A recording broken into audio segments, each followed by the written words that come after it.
I never expected to find myself in New Orleans, let alone in a historic 19th century hotel that pulses with secrets. When I applied for the night clerk position at Hotel Monteleone, I was drawn by its prestige and the fact that during slow season, the pay was damn good. It made sense, an introvert like me, working overnight when the world sleeps. Simple. My first day, though, Dr. Davenport, no first name, took me aside after training to deliver a thin envelope. Inside was a list titled Hotel Monteleone Night Staff Rules, 6 bullet points, typed, no signature. The instructions looked normal at first glance. 1. No conversation with guests after midnight unless they initiate it. 2. Lights in the lobby corridor must stay at 15% brightness until 2 a.m., then dim to 5%. 3. Elevator service stops on the 7th floor between 12:30 a.m. to 1 a.m. No access. 4. Record and lock away any guest who requests late checkout after 2 a.m. 5. Never go to housekeeping wing B past the 3rd floor. 6. If you hear someone whisper Laissez les bons temps rouler, acknowledge them with a silent nod and smile. Strange, I murmured to Dr. Davenport. He looked almost relieved. It's tradition. Nobody's come back to me complaining. That night, as the guests dozed above me, I sat at the front desk, bored, alert, waiting for a whisper or flicker. The lobby dimmed to 15% as scheduled. I counted the minutes. At 1:02 a.m., the elevator emitted a low thud. It stopped at the floor I'd been told to avoid, 7th. That part made no sense. Housekeeping didn't come here. This floor was long abandoned. No guests up here. The elevator doors slid open with an echo. No one stepped out. The light inside tailored the shape of the car onto the marbled floor. A flicker. My stomach clenched. I keyed the elevator out of service, heart pounding, but curiosity nudged me, just enough to look. I walked the corridor, pulled the card swipe key from my pocket, and froze. The corridor light was 5%, but the carpet, it seemed darker here. Stains that shouldn't be, patterns that drifted from red to black if you stared too long.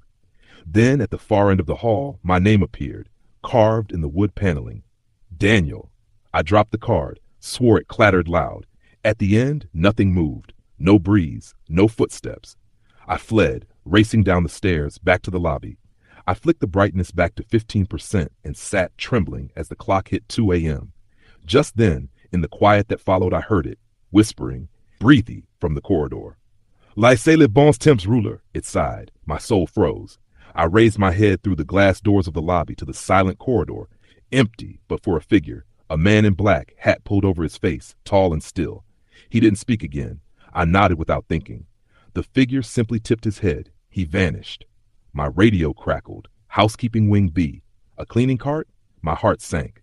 I recalled Rule 5. Never go to housekeeping wing B past the 3rd floor. I reached for the master key. Forbidden, but I needed to see. Steadying my racing pulse, I slipped into the service elevator and descending. The cart stood outside room 312.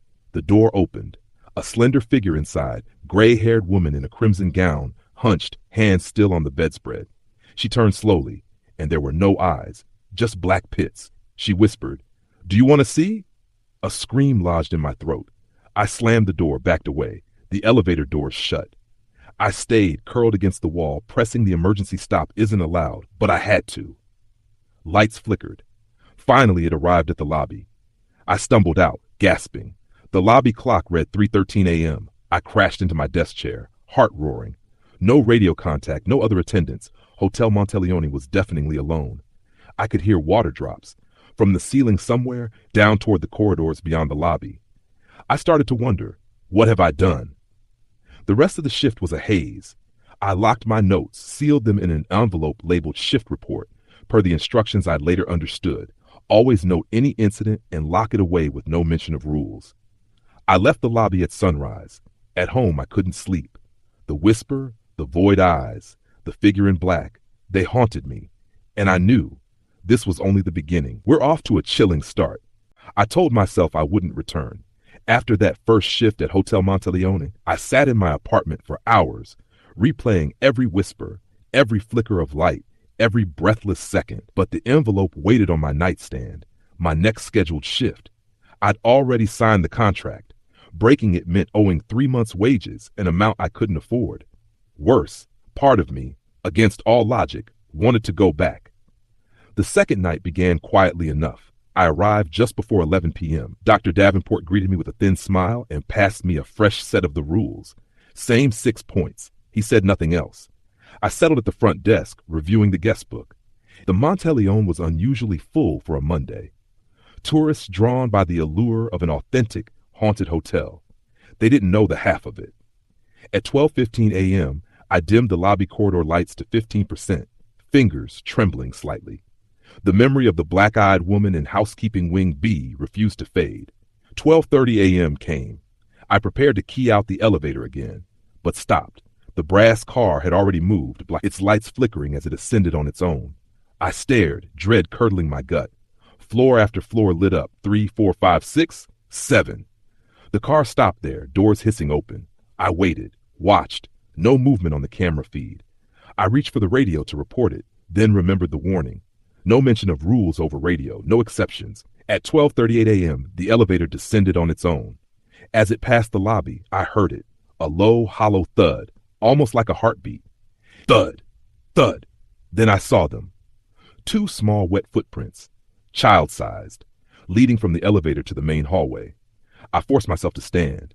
I followed the prints at a distance, phone flashlight shaking. They stopped before the large mirror near the bar, and that's when I saw her, a girl, 5 or 6 maybe, reflected in the mirror but absent in the hallway.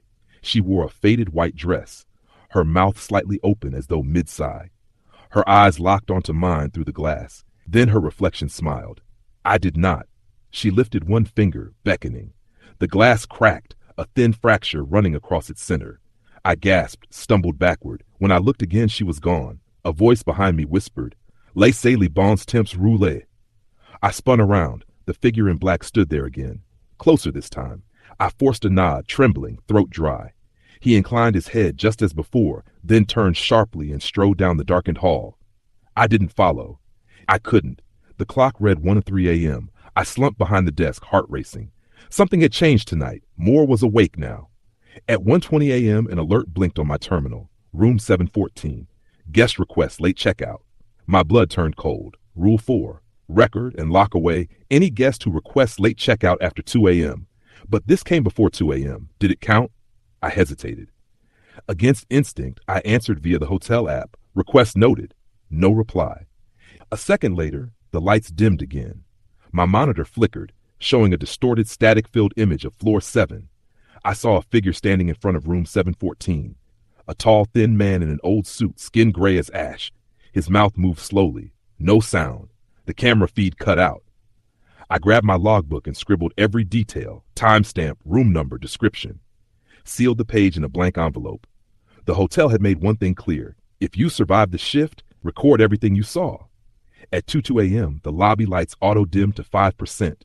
Shadows grew long, unfamiliar. Then the phone rang. Line 3. I stared at it, reluctant to answer. Against better judgment, I picked it up. A hollow voice rasped, "Come to floor 7. Click."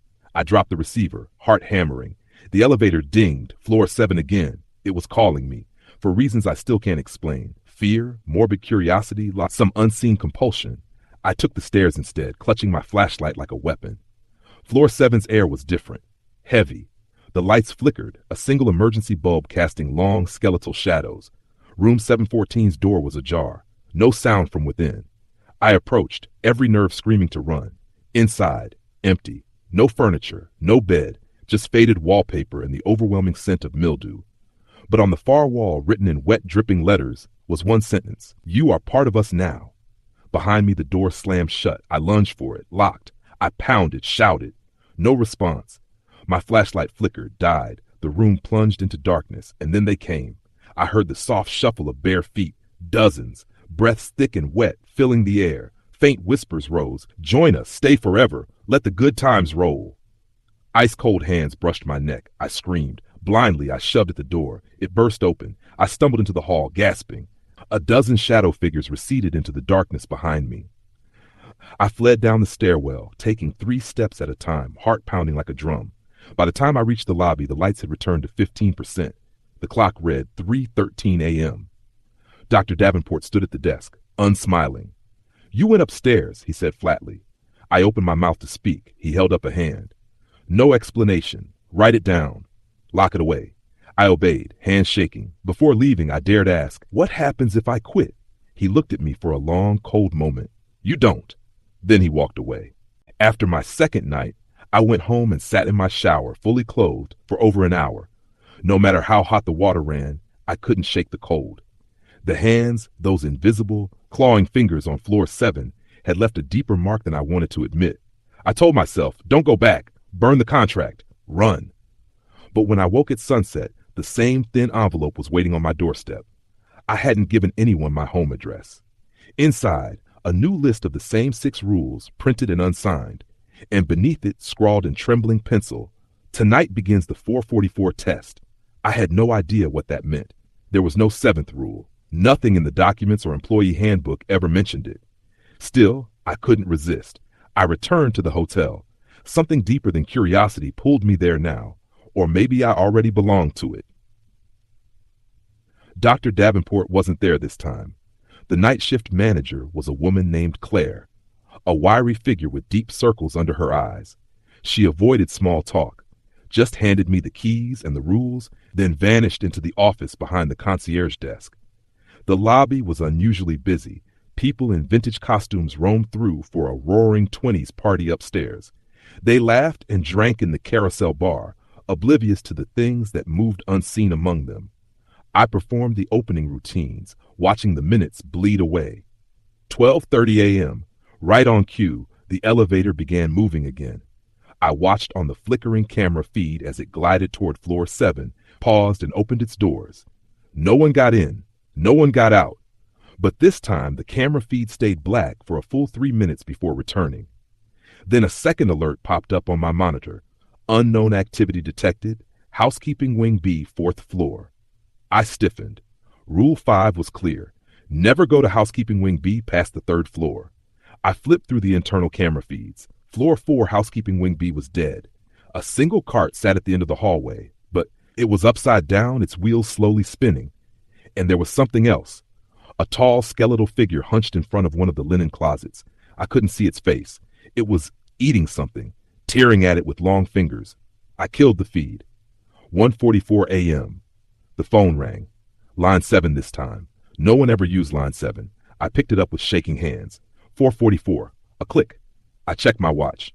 1:44 a.m. on the dot. It couldn't have been a coincidence. I flipped through the employee manual again, frantic. No mention of 4:44 anywhere, but the back of the last page, the one where the rules were printed, had a faint watermark I hadn't noticed before. Under the desk lamp, it became clear. Those who pass the test remain. Those who fail, stay forever. I wanted to vomit. 2 a.m. As required, I dimmed the lobby corridor lights to 5%. The party upstairs had ended. The building was eerily silent now. Then I heard it again, a child's laugh. The girl from the mirror. I turned, and there she was, standing in the center of the darkened lobby. "Will you play?" she whispered. I shook my head. She smiled wider, impossibly wide. Her skin cracked at the corners of her mouth. Then she vanished, leaving a single wet footprint behind. I was about to run when I saw the elevator open. The man in black stood inside. This time, he lifted his head, and I saw what was beneath the brim of his hat. No face, just a swirling mass of shadow and teeth. 4:44, he whispered. I nodded automatically. He tipped his hat and the doors shut.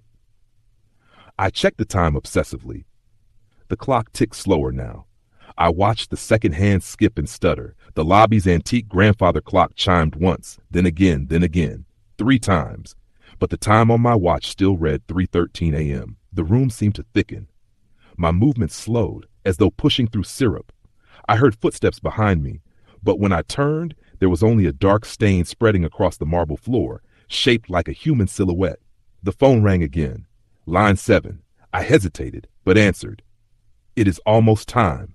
You must choose where to stand." Click. The air around me grew colder, frost blooming along the front desk. My breath fogged. I checked the hotel blueprints in the old maintenance book. Nothing stood out, except one note written in faded ink beside floor 7. The safe place is the moving place. I had no idea what that meant until I remembered the carousel bar, the rotating bar floor that slowly spun, always in motion. Was that the safe place? 4:34 a.m., 10 minutes left. The lobby lights flickered out completely. My flashlight refused to work now. In the darkness, whispers flooded my ears. Join us. Stay forever. Let the good times roll. I bolted.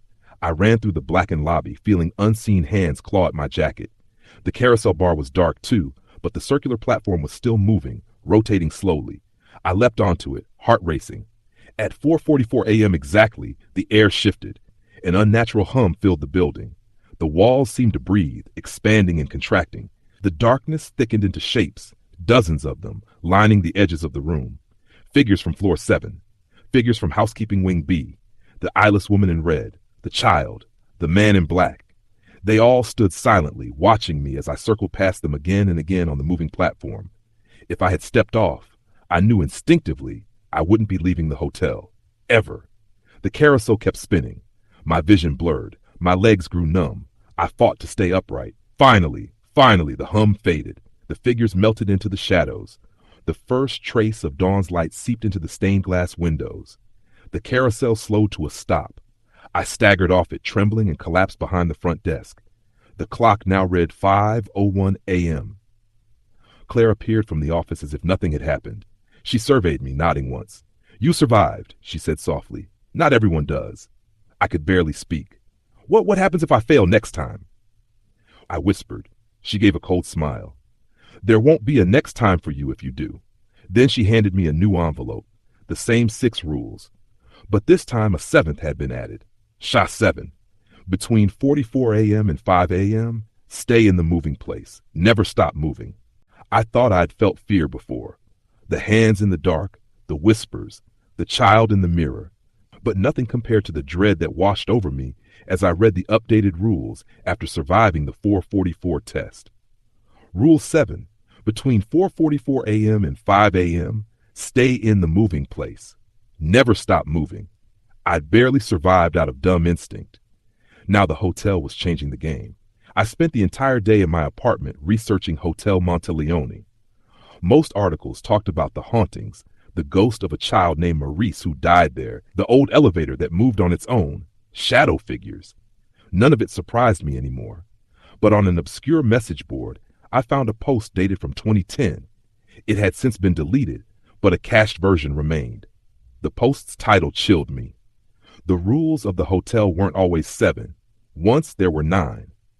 The body of the post was short and cryptic. Those who reach the 9th floor don't come back. The 7th floor is the gateway. The 4:44 test is the key. The basement holds the oldest guests. The man in black marks the chosen. I barely escaped. Do not work night shift. I'm leaving New Orleans. The user's account was deleted. I stared at my screen for a long time. A 9th floor? The hotel only advertised 14 floors, but when I thought about it, the elevator panel skipped the 9th floor entirely. It went 8 to 10. Some part of me knew what this meant. If I stayed, the hotel would keep pushing me deeper into its game. But quitting wasn't an option anymore. Not with those envelopes arriving unbidden. Not with the man in black marking me. Night 4. I arrived at 10:45 p.m.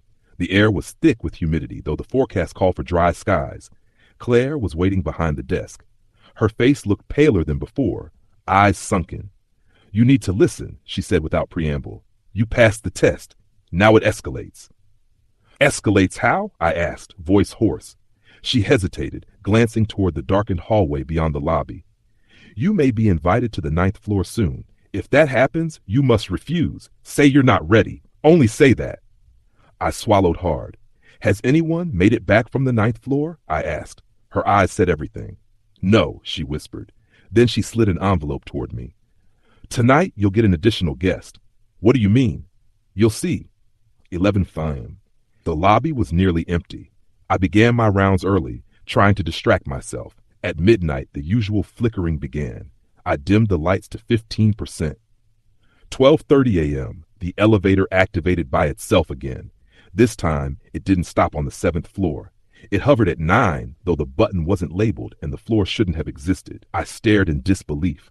The camera feed fuzzed out completely. Then the desk phone rang. Line 9. Hands shaking, I answered. Your guest is arriving. Click. Moments later, a tall, gaunt man emerged from the elevator. He wore a black suit, not unlike the man in black, but this figure had a face. It was pale, corpse-like, with deep-set eyes. He walked straight to the front desk and set down an antique room key. Room 909. I stammered. Sir, that floor isn't. It is tonight, he interrupted softly. His voice was dry as parchment. He turned and drifted down the hall. I stared at the key. Cold seeped into my bones the longer I touched it. Finally, I locked it in the cash drawer and recorded the interaction, just as the rules demanded. 13 a.m., I scanned the camera feeds again. Room 909 now appeared on the panel. The feed showed the gaunt man standing perfectly still inside. Behind him, something stirred in the shadows. I squinted, pulse racing. A massive, hunched form shifted against the wall, its outline blurry, inhuman. It wasn't fully in this world. Then the feed went black. Nosh 2 a.m. I dimmed the lights to 5%. The lobby seemed to shrink in the darkness. The man in black appeared again, this time closer than ever, just behind the front desk. His voice rumbled through the air. It is almost time for your invitation. I forced myself to nod. He tipped his hat, then set a black card on the desk before vanishing. I picked it up. The 9th floor awaits. Terror stabbed through me. Claire's warning echoed in my ears. Refuse. Say you're not ready. The phone rang again. Line 9. Are you ready to ascend? My mouth was bone dry. I forced the words out. I'm not ready. Silence. You have chosen wisely for now. Click. I slumped in the chair, trembling. Time for the moving place. I sprinted to the carousel bar again. The platform spun slowly. I jumped aboard just as the building seemed to groan with unseen weight. Shapes gathered again, more than before. They watched silently as I circled, eyes gleaming with hunger. I saw Claire standing near the edge this time. She mouthed something. Keep moving. I didn't stop. At 5 a.m., the carousel halted. The figures melted away once more. I returned to the front desk, panting. Claire emerged from the back office, face grim. You refused the first invitation, she said quietly. Good, but the hotel won't stop asking. I looked at her, fear curdling in my gut. What's on the 9th floor? Her voice dropped to a whisper. It's where the hotel truly lives. The rules, the hauntings, the man in black, they all serve it. The oldest guests stay there. If you go, you'll never leave. She handed me a new envelope. The 7 rules were the same, but this time a note was added beneath them. You may not refuse twice. I didn't sleep the next day. I couldn't. Every time I closed my eyes, I saw the 9th floor blinking on the elevator panel. The gaunt man standing in room 909, the shadow behind him shifting in ways no living thing should. And Claire's words haunted me most of all. You may not refuse twice. The hotel was playing a longer game than I'd realized. It hadn't just marked me. It was testing me, pulling me towards something I couldn't fully understand. That night, I considered not going in. But at 10:44 p.m., another envelope arrived, this time slipped under my apartment door. There was no stamp, no return address. I opened it with trembling fingers. Inside was a single note. We are waiting. And beneath that, in a smaller, more hurried hand, please, you must come. I can help you. It was signed, Claire. I arrived at the Monteleone. The air outside felt wrong, thicker, colder than any New Orleans summer night should be. Inside, the lobby was empty. No tourists, no front desk staff. Claire wasn't behind the counter. Instead, a new envelope sat on the front desk. No writing on the outside. I opened it. Inside, the same 7 rules, and beneath them a new line scrawled in blood-red ink. 8. When invited twice, you must answer, but choose your words carefully. A cold weight settled in my stomach. I barely noticed as the lobby lights dimmed to 15%, 12 a.m. The elevator activated again, moving straight to floor 9. This time, the camera feed didn't flicker. It remained dark. Then the phone rang. Line 9. I picked it up, heart hammering. Daniel, a soft voice whispered. It is time. I wanted to scream to refuse, but Rule 8 burned in my mind. Will you ascend? My throat felt like sandpaper. I will ascend, I whispered, but only to observe, not to stay. A long pause. Acceptable for now. Click. 12:30 a.m. The elevator door slid open. Claire was waiting inside. Her face looked even more hollow, eyes bloodshot. Come, she said. No time to explain. Just do as I say. I followed her inside, every instinct screaming at me to run. As the doors closed, the panel lit up. Nah, but this time the air inside the car changed, growing icy, heavy, making it hard to breathe. Claire grabbed my arm. When we get there, don't speak unless I tell you to. And no matter what you see, don't run. I nodded, barely able to move. Floor 9 didn't feel like the rest of the hotel. The doors opened to reveal a vast, dim hallway that seemed to stretch infinitely in both directions. The walls were covered in faded red velvet, stained in places with something dark and wet. Old gas lamps flickered overhead, though no gas lamps existed anywhere else in the Monteleone. And the smell, rot, old blood, mildew so thick I gagged. Figures stood along the walls, perfectly still. Guests, but not alive. Their eyes were glassy, skin pallid, dressed in faded 19th century clothing. Claire pulled me forward. They're not aware yet. Keep moving. We passed them slowly. My skin crawled as I felt their empty gazes follow me. Halfway down the hall, we reached a large double door, antique oak, covered in intricate carvings. The carvings twisted as I looked at them, faces screaming, writhing, changing. Claire pressed a hand to the door. It opened with a groan. Inside was a ballroom, vast, circular, lit by hundreds of candles that gave off no heat, and in the center of the room sat the man in black. But tonight, he wasn't alone. A figure taller than any man I'd seen stood beside him, clad in rotting robes, its head obscured by a sack of burlap that writhed as though insects crawled beneath it. I nearly collapsed from the pressure in the room, an unseen force that pressed against my skull. Claire whispered, "The master of the hotel. You've been marked. If you fail tonight, you won't leave." I swallowed hard. The man in black rose. "Daniel," he intoned, voice deeper than before, "you have come to your second invitation. You have chosen to observe. So observe." He gestured. The robed figure raised one arm, and a hole opened in the ballroom floor. Not a trapdoor, an actual tear in reality, revealing a black void beneath. One of the glassy-eyed guests was led in by two shadow figures. Without hesitation, they threw him into the void. No scream, just silence. "Those who break the rules are devoured," the man in black said. "Those who follow them are spared for a time." He turned to me. "Will you serve the hotel, Daniel? Will you join the long tradition of night keepers?" Claire gripped my arm hard. "Choose your words carefully," Rule 8 echoed in my mind. I bowed my head. "I will serve for as long as the rules permit." Another long pause. Then the man in black smiled, an expression more felt than seen. "Then you may return, for now."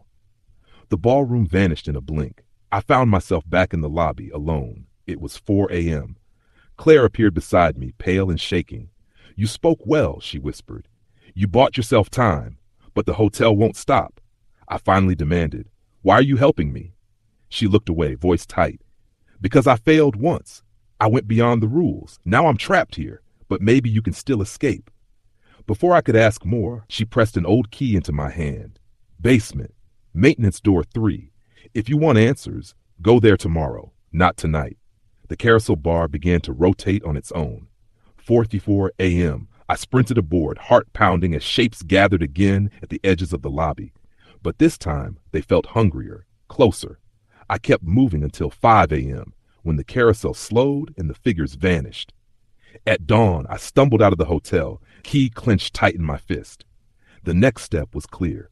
The basement, maintenance door 3. But deep inside, I already feared what I might find there. I didn't sleep the entire next day. The moment I closed my eyes, I saw the robed figure in the ballroom, the hole in reality, and the glassy-eyed guests silently being fed to the hotel's hunger. I still felt the cold weight of Claire's words. "Go to the basement. Maintenance door 3. If you want answers, go there tomorrow." The old key burned in my pocket. When 10 p.m. arrived, I found myself walking back to the Monteleone. Not because I wanted to, because I had to. A part of me knew, if I didn't come back, they'd come for me instead. The hotel looked the same as ever on the outside. Tourists laughed under the neon lights. Bourbon Street throbbed with music. Inside, the lobby was empty again. Claire wasn't at the desk. Instead, an envelope waited for me, sealed with black wax. I opened it. Rules 1 through 8 remained. Beneath them, in red ink, a final edition. 9. Do not open maintenance door 3. If you do, you will see the truth. You may not survive it. My breath caught. Claire had told me to go. The hotel did not want me to go. That was all the confirmation I needed. I waited until the clock hit 12:30 a.m., when the elevator, as always, began its strange movements. That's when I slipped away, down the staff stairwell, past level B1 to level B3, the deepest, oldest part of the basement. The air grew colder with each step. The walls here were brick and stone, slick with moisture. Old piping creaked and hissed. I followed the flickering emergency lights to an ancient corridor. At the end stood maintenance door 3, painted black, a brass keyhole gleaming faintly.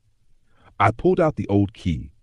My hand shook so badly I barely fit it into the lock. As it turned with a deep click, the air seemed to hold its breath. I pushed the door open. Behind it lay a spiral stone staircase leading down into blackness. The walls here were carved with strange symbols, some resembling eyes, others mouths, others things I couldn't describe. The air smelled of iron and earth. I descended. The steps seemed to spiral far deeper than the physical space of the hotel should allow. I lost all sense of time. My phone read 1:44 a.m. when I entered, but down here, there was no signal, no clocks. Finally, I reached the bottom. A vast cavern spread out before me, lit by the faint glow of pale blue fungi along the walls. At the center stood a pool of black water, perfectly still like a mirror, and surrounding it were dozens of ancient chairs, ornate, decaying, each occupied by a still, skeletal figure dressed in tattered finery. The original guests, they were long dead, but their skulls were turned toward the pool, as if watching. As I approached, a voice echoed through the cavern, not in my ears, but inside my skull. You have seen much, Daniel. Now you will see the source. The black water rippled. An enormous eye rose from beneath the surface, pale, lidless, veined with gold. I stumbled backward in terror. We are the heart of the Monteleone, the first hunger, the oldest rule. The master above serves us, as do the rules. The man in black, the child, the cursed floors, all to feed us. Images flooded my mind. Of the founders of the hotel, once occultists seeking power. Of a ritual gone wrong beneath the original foundation. Of something vast and ancient awakened beneath the earth. Now the hotel exists to feed us. Souls bound by broken rules. The carousel is a ward. The basement, our altar. The 9th floor, our gate. I screamed, clutching my head. You may yet escape us, Daniel, but only if you choose. Serve us willingly, or sever your ties forever. There is no third option. I forced my body to move, stumbling up the spiral stairs as the voice laughed inside my head. Halfway up, I nearly collapsed, until Claire's voice whispered from the darkness, "Keep moving. There is one way out." I staggered to the lobby at 4:33 a.m., gasping for air. Claire was there, eyes burning with urgency.